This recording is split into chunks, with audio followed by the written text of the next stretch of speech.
Hey all, welcome to Gary academy. तो previous video में हमने डिस्कस किया था एवरेज क्या होता है और जो एवरेज है उसके प्रैक्टिस क्वेश्चंस को डिस्कस किया था। आज हम एवरेज के प्रीवियस ईयर क्वेश्चंस को डिस्कस करेंगे। तो पहला क्वेश्चन है हमारे पास, the average weight of A B C is 40 kilogram and the average weight of B D E is 42 kilogram and the weight of F is equal to that of B. What is the average weight of A B C D E F. ठीक है, अब देखो जो भी question के अंदर given है उसको हम नोट डाउन कर लेते हैं। तो यहाँ पे गिवन है ए बी सी का जो एवरेज है वो कितना है, 40 किलोग्राम। लेटर से हमारे पास एक बॉक्स है, ए बी सी जिसका एवरेज है 40 किलोग्राम और एक बॉक्स है बी डी ई जिसका एवरेज है 42 किलोग्राम और ये गिवन है weight of F is equal to weight of B. ठीक है, अब देखो हमें क्या करना है, एवरेज वेट निकालना है A B C D E F का। अब एफ का जो वेट है वो गिवन नहीं है, लेकिन ये बता दिया है कि जो एफ का वेट है वो बी के वेट के इक्वल होगा। ठीक है, अब देखो लेटर से यदि इसका एवरेज 40 किलोग्राम है, इसका मतलब हो गया इसके अंदर जितने भी आइटम्स हैं उसका वेट 40 किलोग्राम होगा। अब चाहे हो सकता है कि ये जो बॉक्स है इसके अंदर में जो वेट हो वो ए का 60 किलोग्राम हो, बी का 20 हो और सी का आपका 40 किलोग्राम हो, लेकिन हमको इंटरनल जो वेट है वो नहीं पता। हमको ये पता है कि जो इसका एवरेज है वो कितना है, 40 किलोग्राम। तो हमारे अकॉर्डिंग हर एक आइटम का जो वेट होगा वो कितना होगा, 40 किलोग्राम होगा। तो देखो इसका टोटल वेट कितना हो जाएगा, 40 प्लस 40 प्लस 40 या फिर 40 इंटू 3, ये हो जाएगा आपका 120 किलोग्राम। सिमिलरली इसका कितना हो जाएगा, इसका total weight of B D E is equal to, ये हो जाएगा 126 किलोग्राम। ठीक है, अब देखो उन्होंने क्या पूछा है, A B C D E F का एवरेज पूछा है। ठीक है, तो एवरेज कैसे निकालते हैं हम, average of A B C D E F is nothing but A plus B plus C plus D plus E plus F divide by कितने नंबर्स हैं ये, 1 2 3 4 5 6, तो मैं इसको 6 से डिवाइड कर दूंगा।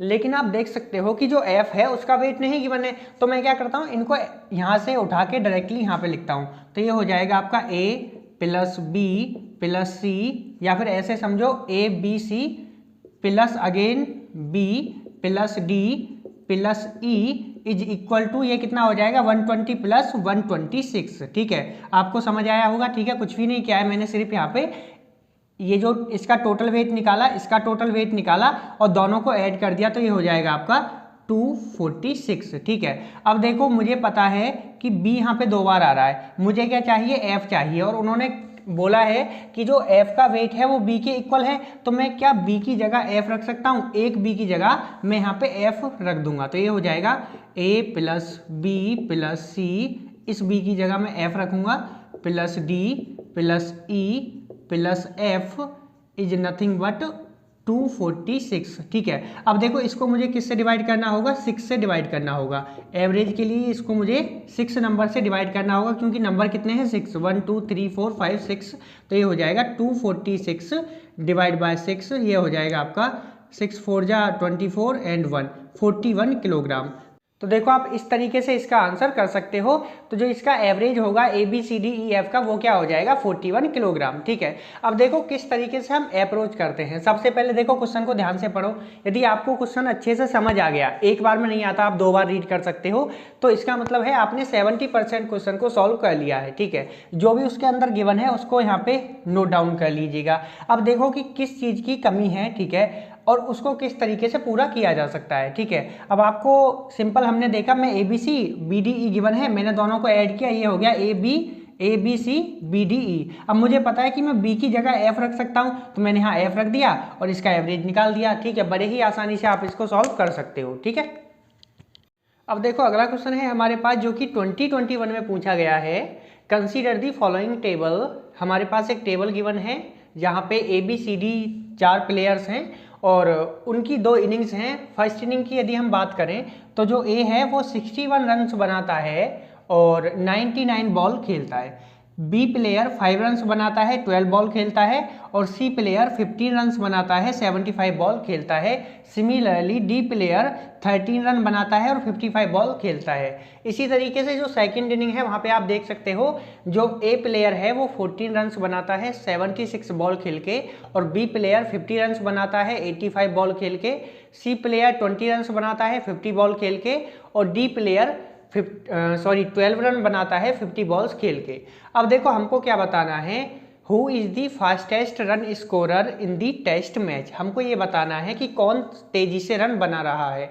अब देखो जो क्रिकेट मैच देखता है वो इस क्वेश्चन को बड़े ही आसानी से सॉल्व कर लेगा, और जो नहीं देखते उनको हो सकता है थोड़ा समझना पड़े, लेकिन है इसके अंदर ज़्यादा कुछ नहीं, आप बड़े ही आसानी से प्लस माइनस करके इसको सॉल्व कर सकते हो। अब देखो यहाँ पे ए गिवन है, और लेटर से मैं ए की बात करता हूँ, और आप देख सकते हो ये एक्चुअल में प्योर एवरेज का क्वेश्चन नहीं है, लेकिन मैंने इसको एवरेज में ही कराना सही समझा। ये एक तरीके का एवरेज ही निकाल रहे हैं हम, ठीक है। अब देखो ए प्लेयर पहली इनिंग में 61 रन बनाता है, ठीक है, 61 रन बनाता है। एक चीज़ और मैं आपको बता दूं, हमको क्या निकालना है यहाँ पे, स्ट्राइक रेट निकालना है, ठीक है। हमको निकालना है स्ट्राइक रेट, ठीक है। जिसका स्ट्राइक रेट ज़्यादा होगा इसका मतलब है वही तेजी से रन बना रहा है। स्ट्राइक रेट का मतलब है नंबर ऑफ रन्स, ठीक है, या फिर total runs divide by total balls, ठीक है। उसने कितने रन बनाए हैं और कितनी बॉलें खेली हैं। लेटर से उसने 100 रन बनाए हैं और 100 बॉल खेली हैं, तो इसका मतलब उसका जो स्ट्राइक रेट है यहाँ पे इंटू कर देंगे 100 से, ठीक है। सिमिलरली यहाँ पे भी इंटू करेंगे 100 से, तो ये हो जाएगा 100 का स्ट्राइक रेट। यदि किसी प्लेयर ने 50 रन बनाए हैं और 25 बॉल्स को खेला है, ठीक है, 25 बॉल खेल के 50 रन बनाए हैं, तो जो उसका स्ट्राइक रेट है वो कितना हो जाएगा, इंटू कर देंगे 100 से, ये हो जाएगा 200, ठीक है। आपको समझ आया कि स्ट्राइक रेट किस तरीके से निकालते हैं। देखो जिसको क्रिकेट की नॉलेज है, ठीक है, ऐसा नहीं कि एक एवरेज का क्वेश्चन है, ये एक बेसिक क्वेश्चन है, ठीक है। जो क्रिकेट में देखता है उसको पता लग जाएगा कि स्ट्राइक रेट किस तरीके से निकाला जाता है, लेकिन जो नहीं देखता हो सकता है कि उसको समझ नहीं आए, ठीक है। अब देखो आपको ये पता लग गया कि हमको स्ट्राइक रेट किस तरीके से निकालना है। अब ए का जो स्ट्राइक रेट होगा वो क्या होगा, 61 रन बनाता है वो कितनी बॉलों में, 99 में, और सेकंड इनिंग के अंदर वो 14 रन बनाता है कितनी बॉलों में, 76 बॉल्स में, ठीक है। 61 + 14 डिवाइड बाय 99 + 76, ठीक है। अब देखो अभी मैं सिर्फ रन डिवाइड बाय बॉल कर रहा हूँ, ठीक है। अब देखो बी के लिए क्या हो जाएगा, बी के लिए हो जाएगा 05 + 50 डिवाइड बाय 12 + 85, 12 + 85। सिमिलरली सी के लिए क्या हो जाएगा, 15 + 20 डिवाइड बाय 75 + 50। डी के लिए क्या हो जाएगा, 13 + 12 डिवाइड बाय 55 + 50, ठीक है। अब देखो इसको जब मैं आगे सॉल्व करूंगा, अभी देखो यहाँ पे इंटू 100 से करना था, लेकिन मैं आगे करूंगा, ठीक है, ताकि स्पेस थोड़ा रहेगा। अब देखो ये कितना हो जाएगा, ये हो जाएगा आपका 75 डिवाइड बाय, ये हो जाएगा आपका 5। देखो मैं एक बार इसको सारे को एक साथ लिख लेता हूँ, फिर आपको समझा दूंगा। अब देखो होगा क्या, इस तरीके से आप देख सकते हो जो ए का स्ट्राइक रेट है total balls divide by total run, ठीक है, ये हो जाएगा 75/175 इंटू 100, 42.85। बी का हो जाएगा 56.7, सी का हो जाएगा 28 और डी का हो जाएगा 23.80, ठीक है। ये देखो अप्रॉक्सीमेट डेटा है, ये एग्जैक्ट नहीं है, ठीक है। अब देखो यहाँ पे आप देख सकते हो जो बी का स्ट्राइक रेट है वो कितना है, 56.7। सबसे ज़्यादा स्ट्राइक रेट किसका है, बी का, तो इसका मतलब जो बी है वो तेजी से रन बना रहा है, तो जो इसका आंसर होगा वो क्या हो जाएगा, ऑप्शन बी, ठीक है। अब देखो यदि वो इस तरीके से पूछ लेते कि कौन ऐसा प्लेयर है जो स्लो रन बना रहा है, ठीक है, तो वो कौन हो जाता आपका सी, ठीक है, सॉरी सी नहीं डी, 23.80, ठीक है। अब देखो अगला क्वेश्चन है हमारे पास जो कि 2020 में पूछा गया है। In a class there are 3 groups A B C, if 1 student from group A and 2 students from group B are shifted to group C, ठीक है, then what happens to the average weight of the student of the class, ठीक है। ये देखो ये जो important point है ये है आपका स्टूडेंट ऑफ द क्लास, ठीक है। अब हमारे पास एक क्लास है जिसके अंदर 3 ग्रुप्स हैं, ठीक है, ये हमारे पास लेटर से एक क्लास है और इसके अंदर ए बी सी, ये 3 ग्रुप हैं, ठीक है। और एक स्टूडेंट को यहाँ से पिक किया जाता है और 2 को यहाँ से पिक किया जाता है, ठीक है, और उनको उठा के सी में रख दिया जाता है, ठीक है। अब वो पूछ रहे हैं, ये क्या है आपका क्लास, कि जो क्लास का एवरेज है उस पर क्या फ़र्क पड़ेगा, ठीक है। अब देखो, यदि वो आपसे ये पूछ लेते कि ग्रुप ए पे क्या फ़र्क पड़ेगा या ग्रुप बी पे क्या फ़र्क पड़ेगा या सी पे क्या फ़र्क पड़ेगा, ठीक है, तो देखो मैं आपको बताता हूँ। जिसने मेरी फर्स्ट वीडियो देखी है वहाँ पे मैंने इनको डिटेल में समझाया है। लेट अस से हमारे पास एक ग्रुप है, इसके अंदर ए बी सी 3 स्टूडेंट्स हैं, या फिर कोई भी है, ए बी सी 3 आइटम्स, और ए के पास 4 वैल्यू है, बी के पास है आपका 2 और सी के पास लेटर से 3 है, ठीक है। तो इनका एवरेज क्या हो जाएगा, इनका एवरेज हो जाएगा आपका, लेटर से इनको कुछ और मान लेते हैं, या फिर एवरेज हो जाएगा इसका 3, ठीक है।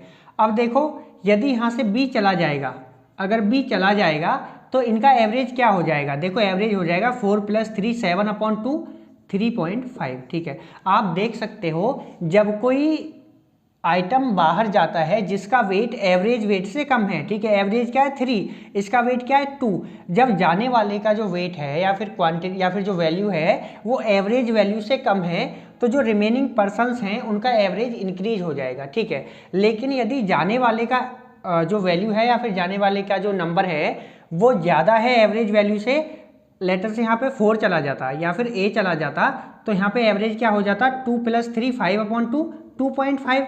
अब आप देख सकते हो जब कम वेट वाला जा रहा था जिसका एवरेज वेट से कम वेट था, तो मेरा रिमेनिंग एवरेज जो था वो बढ़ जा रहा था, इंक्रीज हो जा रहा था। लेकिन जब ज़्यादा वेट वाला जा रहा था तो डिक्रीज हो जा रहा था, ठीक है। ये कब, जब ग्रुप की बात की जाए, ठीक है। लेकिन आप देख सकते हो उन्होंने क्या पूछा है कि What happens to the average weight of the student of the class। अब क्लास के अंदर हमने इनको यहाँ से उठा के यहाँ रख दिया या फिर यहाँ से उठा के यहाँ रख दो, इससे तो कोई फर्क पड़ेगा नहीं, क्योंकि एवरेज क्या होता है total value divide by total numbers, ठीक है। या फिर ऐसे समझो, ये जो टोटल स्टूडेंट्स हैं इनका weight divide by total number of students, ठीक है, वो तो सेम रहेगा। यदि आप किसी स्टूडेंट को यहाँ से उठा के यहाँ रख दोगे तो उसका वेट भी सेम रहेगा और क्लास के अंदर कितने स्टूडेंट हैं वो भी सेम रहेगा, ठीक है। तो इसका मतलब जो इसका आंसर हो जाएगा वो होगा इट रिमेन्स दी सेम।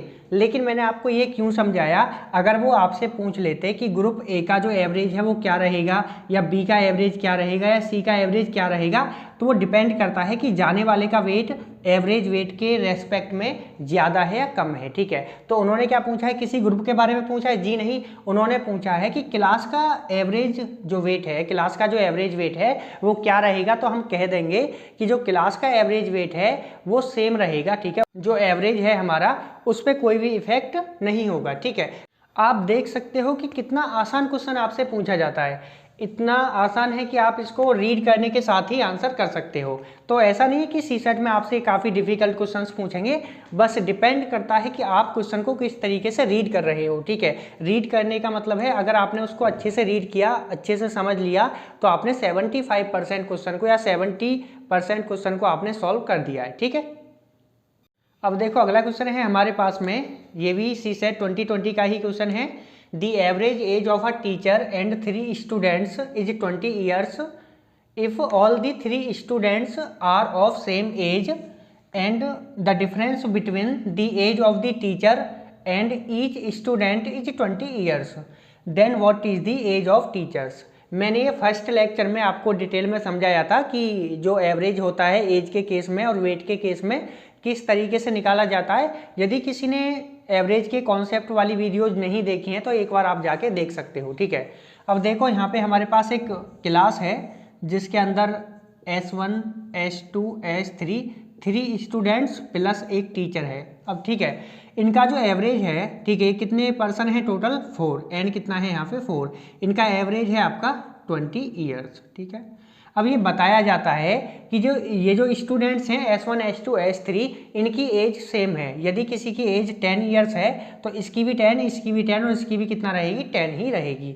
और जो टीचर का एज है वो हर एक स्टूडेंट की एज से, ठीक है, जो टीचर की एज है स्टूडेंट की एज से 20 ईयर्स से ज़्यादा है, ठीक है। लेट अस से यदि हमारा S1 की एज x है तो जो टीचर है उसकी एज कितना हो जाएगा 20x + 20, ठीक है। या फिर अब देखो S2 की भी x ही रहेगी और S3 की भी कितना रहेगी x ही रहने वाली है, ठीक है। अब देखो मैं आपको समझाता हूँ इसको। S1 का एज कितना है x, और इस तरीके से लिखते हैं इसको, age of let age of S1 is equal to S2 is equal to S3 is equal to x years. ठीक है, मैं मानता हूं कि S1 S2 S3 की जो एज है वो x ईयर्स है, तो इसका मतलब टीचर की एज कितना हो जाएगा। ठीक है, यहाँ पे देखो age of teacher is equal to x plus 20। ऐसा नहीं है कि इससे भी 20 फिर अगेन इससे, ऐसा नहीं कहना कि 20 20 40 फिर यहाँ 60 कर दो, नहीं। ठीक है, हर एक से 20 साल बड़ा है, यानी कि 20 साल बड़ा है। ठीक है, तो ये हो जाएगा x प्लस 20 ईयर्स। ठीक है, अब देखो इसका एवरेज क्या हो जाएगा। ठीक है, एवरेज कितना है 20 गिवन है। अब एवरेज निकालते कैसे हैं, इन तीनों की एज ऐड करो, टीचर की एज को ऐड करो और डिवाइड कर दो n नंबर से। n कितना है 4, तो ये हो जाएगा x plus x plus x plus x plus 20 divide by 4। ये किसके इक्वल है 20 के, क्योंकि गिवन है क्वेश्चन के अंदर कि जो इनका एवरेज है, एवरेज एज कितना है 20 ईयर्स। ठीक है, अब देखो इसके बाद क्या होगा 1 2 3 4, और ये इधर जब आप इसको लेके जाओगे तो ये हो जाएगा 4x plus 20 is equal to 80। ठीक है, 4 इधर मल्टीप्लाई में चला जाएगा। अब देखो ये क्या हो जाएगा 4x is equal to 60, x कितना हो जाएगा 15। तो आप देख सकते हो कि जो स्टूडेंट हैं उनकी एज कितना है 15 ईयर ओल्ड। ठीक है, और जो टीचर है उसकी एज कितना हो जाएगा x प्लस 20, तो टीचर का एज हो जाएगा 15 प्लस 20 35। ठीक है, इस तरीके से आप इसको आंसर कर सकते हो, ऑप्शन सी करेक्ट हो जाएगा। इस क्वेश्चन के अंदर कुछ भी नहीं है, सिर्फ आपको ये देखना है कि क्या गिवन है। और अगर देखो आपने क्वेश्चन को एक बार फिगर आउट कर लिया अच्छे से, तो आप उसको मुश्किल से 30 to 35 सेकंड के अंदर सॉल्व कर सकते हो सकता है कि ये जो कैलकुलेशन है इसमें टाइम लगे। ठीक है, और ये आपके ऊपर डिपेंड करता है कि आपकी जो टेबल है वो आपको कितने तक याद है। ठीक है, और आप कैलकुलेशन कितनी जल्दी कर पाते हो, लेकिन क्वेश्चन को समझने के साथ ही आप 70% क्वेश्चन को सॉल्व कर सकते हो, ये मेरा वादा है आपसे। तो आप क्वेश्चन को अच्छे से रीड करो, एक बार में नहीं, 2 बार में समझो, 3 बार में समझो। ठीक है, ऐसा कोई ज़रूरी नहीं कि आप फटाफट से रीड करो, कोई जो इन्फॉर्मेशन गिवन है, कोई इनपुट गिवन है उसको छोड़ के रीड कर दो। ठीक है, या फिर उसको मिस रीड कर जाओ, तो हो सकता है कि आपका जो आंसर है वो गलत आ जाए। ठीक है, और देखो एक चीज़ और मैं आपको बता दूँ, कई बार होता क्या है कि हमने क्वेश्चन को रीड किया और हमने आंसर किया और वो आंसर मैच कर जाएगा ऑप्शन के साथ, जबकि वो गलत होगा। ठीक है, कहीं ना कहीं एक ऐसा वर्ड होगा, ऐसी की पॉइंट होगी जो जब क्वेश्चन बनाया जाता है तो वो यहाँ पे उस की पॉइंट का यूज करेंगे, और हम क्या करते हैं, उनको पता है कि स्टूडेंट इसको इग्नोर करेगा। ठीक है, तो कई बार ऐसी सिचुएशन आ जाती है कि हम क्वेश्चन को फटाफट से रीड करते हैं और जो की पॉइंट गिवन है उसकी वैल्यू नहीं समझते और फटाफट से आंसर करते हैं, और आंसर वो हमको ऑप्शन में मिल जाता है तो हम खुश हो जाते हैं कि हमारा आंसर सही हो गया, लेकिन ऐसा नहीं होता है। ठीक है, तो आपको अच्छे से क्वेश्चन को रीड आउट करना है, जो भी गिवन इनपुट्स हैं उनको नोट डाउन करना है और फिर उस इनपुट को यूज करके आउटपुट कैलकुलेट करना है। अब देखो अगला क्वेश्चन है हमारे पास, ये भी 2020 में ही पूछा गया है, और मैं आपको बता दूं कि 2020 में हमसे 4 क्वेश्चंस पूछे गए हैं एवरेज के बेस पे, और हर एक क्वेश्चन का जो वेटेज होता है वो होता है 2.5, तो ये हो गया आपका 10 मार्क्स। ठीक है, आप देख सकते हो कि एवरेज से आपसे 10 मार्क्स के क्वेश्चन पूछ लिए गए हैं। कभी क्या होता है, इससे सिर्फ एक क्वेश्चन पूछा जाता है तो 2.5, और कभी इससे ज़्यादा क्वेश्चन पूछ लिए जाते हैं। तो इसीलिए मैं आपसे बताता हूँ, हमेशा आपसे बोलता हूँ कि आपको किसी भी टॉपिक को छोड़ के नहीं जाना है, हर एक टॉपिक को आपको पढ़ना चाहिए। कई बार क्या होता है कि उससे एक भी क्वेश्चन नहीं पूछा जाए, और कई बार हो सकता है कि आपसे उससे 3 या 4 या 5 क्वेश्चंस पूछ लिए जाएं। ठीक है, और ये 10 मार्क्स काफ़ी ज़्यादा होते हैं। ठीक है, अब देखो अगला क्वेश्चन है, ये हम रीड करते हैं ध्यान से एक बार। The average score of a batsman after his 50th inning was 46.5। कहने का मतलब है 1 to 50, ये हमारे पास इनिंग्स हैं। ठीक है, इसमें इसका जो एवरेज है वो है 46.4। ठीक है, अब ये बताया जाता है कि 60 इनिंग्स के बाद में उसका एवरेज 2.6 से इंक्रीज हो जाता है। इसका मतलब 51 to 60 इनिंग्स में जो उसका एवरेज है वो इंक्रीज हो जा रहा है प्लस 2.6। ठीक है, तो यहाँ पे जो न्यू एवरेज होगा वो क्या हो जाएगा वो हो जाएगा आपका 46.4 प्लस 2.6, ये हो जाएगा 0 और ये हो जाएगा आपका 49, ठीक है, 49.0 या फिर आप लिख सकते हो इसको डायरेक्टली 49, ठीक है।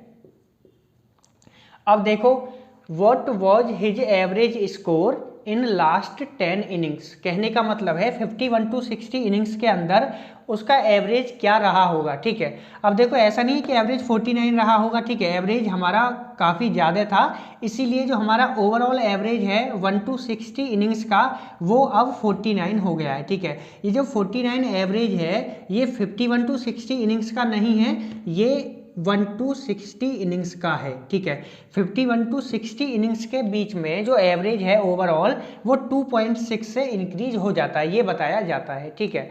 अब देखो यहाँ पे मैं इस तरीके से निकालता हूँ कि 50 इनिंग्स में उसका एवरेज कितना है 46.4, तो 50 इंटू 46.4 तो ये हो जाएगा आपका 2320, ठीक है। ये 1 to 50 इनिंग्स के उसके रन हैं, ठीक है। कौन से रन हैं ये 1 to 50 इनिंग्स के रन, ठीक है। उसके बाद 51 to 60 इनिंग्स के बीच में जो उसने रन बनाए हैं वो कितने बनाए होंगे, यहाँ पे आप देख सकते हो एवरेज कितना है 49 का, तो ये हो जाएगा 1 सेकेंड,